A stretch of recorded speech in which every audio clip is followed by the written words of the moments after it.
Okay, on this video I'm going to talk about how to do fire. So you'll see fire on the ground and you'll get hit by it and it won't go away.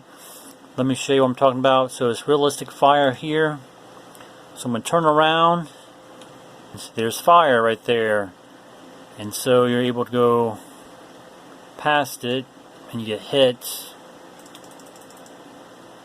And then it's still there, of course, and then you're able to rotate around and see it at the side view.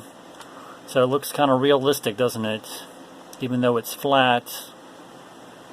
So I'm going to show you how I did that real quick.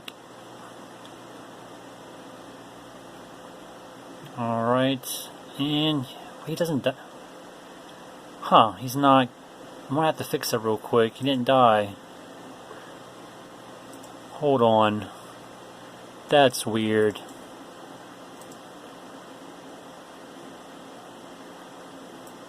He didn't go to the ending for some reason. Yeah,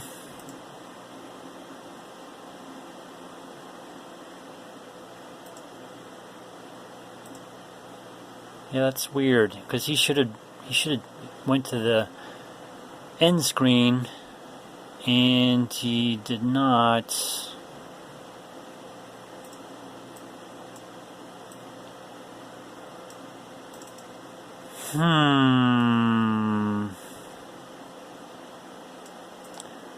Well, I might have to save that. Might have to put that in the notes, the YouTube notes on it, because I'm not sure why it's not working at the moment. Maybe I don't have this in here. That's what it is.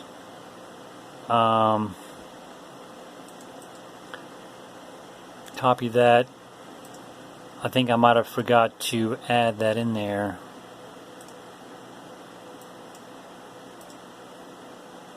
Oh, there's a problem there. Why? What happened there? Fire show. None of this should be here for some reason. I'm going to have to take that out, put the relative in there. Okay, so let me show you what I did here. So, let me play it real quick. I just want to make sure this works before I upload it to YouTube. I think I just forgot to do one thing. I was trying to do the shield, or the shield hit, and for some reason I couldn't get it to work for some reason, so I went ahead and did the fire on the ground. Because originally he was going to go and collect an item, and then he would get a shield, and then the boss would come, the bad guy come up against him, and then the bad guy would die or something and get hit by the shield. But for some reason, when I got the shield, when I collected the item, the shield came on, but then the background went black. I don't know why, and I tried to fix it and I couldn't get it to work. So I just disregarded it, couldn't get it to work. So move on to something else. So let me see what happens now. Okay, so now it went there. Now it went there correctly. Okay. Alright, so let's see. For the first thing I did was I went to your backgrounds, then went to, let's see, is it under backgrounds or sprints? I think under sprints. Yeah, under sprints, go to textures here and texture fire. So this is the texture fire.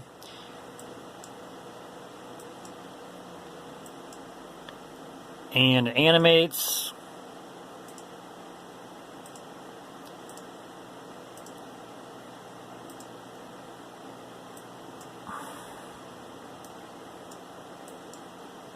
So it kind of moves back and forth the image and it changes the color a little bit.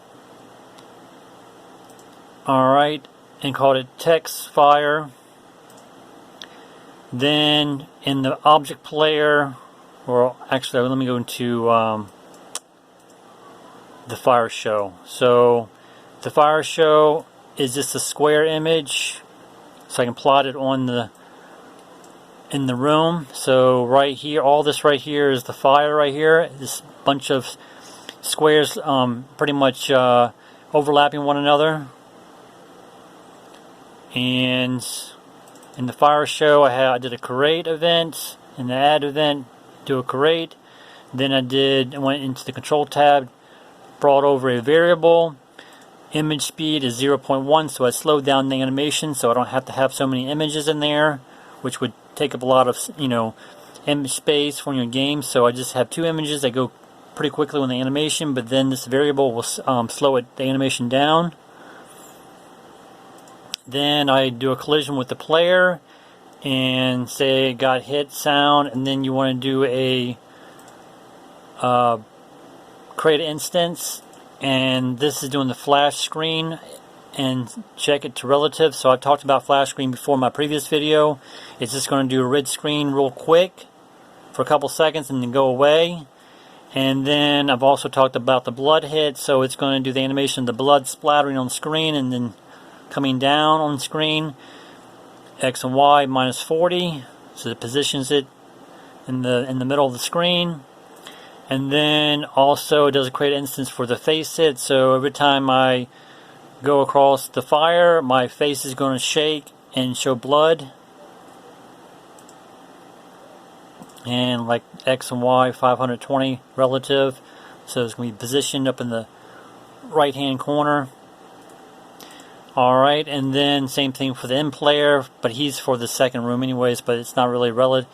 It is not really relevant to him because it's not in the room, but I just went ahead and did the same thing for the end player. And then for the draw event, I've already talked about this before, but it's like doing, drawing an image on the screen for your health box and your the plants in the second room. It's the same information right here, so when you rotate around the image of the flat image, it looks like it's 3D. It rotates with the character. That's what this information is doing. So when my character rotates, the image rotates with my character, so it looks 3D. And then do a text fire. So that's what the sprint's called. It's called text_fire.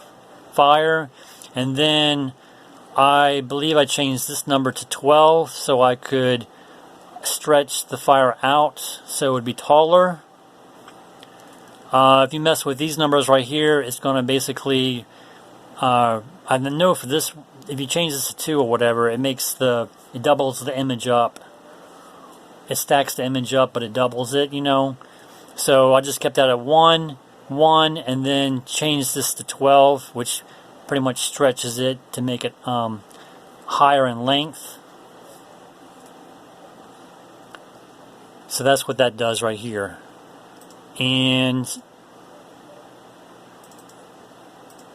so it's going to do all this shaking on screen and flashing screen, flashing the face hit, but in the actual player right here, when I collide with the fire box, it's going to decrease my health by -2.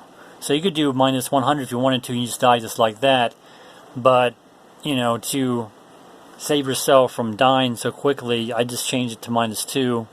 Or you can do half, you can do -50 if you wanted to on the health bar.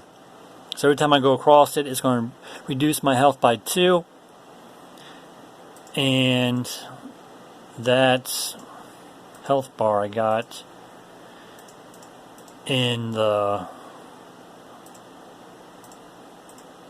I'm not sure where the health bar is at. I thought it was in the draw event.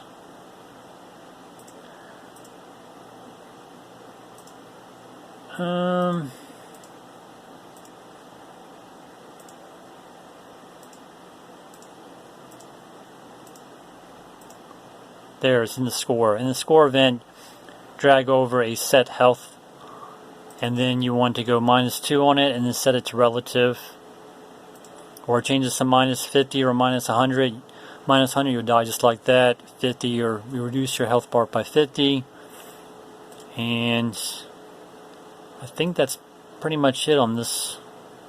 That's all I did. I didn't do it for the end player, but I can do that real quick. So just copy this,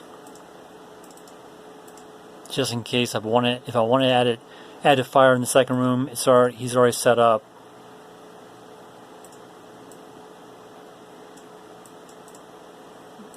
Because I already have it set up here with the faces and the flash screen and the blood. So that's pretty much it. That's how you do the fire, the realistic fire. And then I'll talk about other things in Fake 3D later on. I want to move back to Studios, and then I'll go back to Fake 3D later on. Thanks for watching.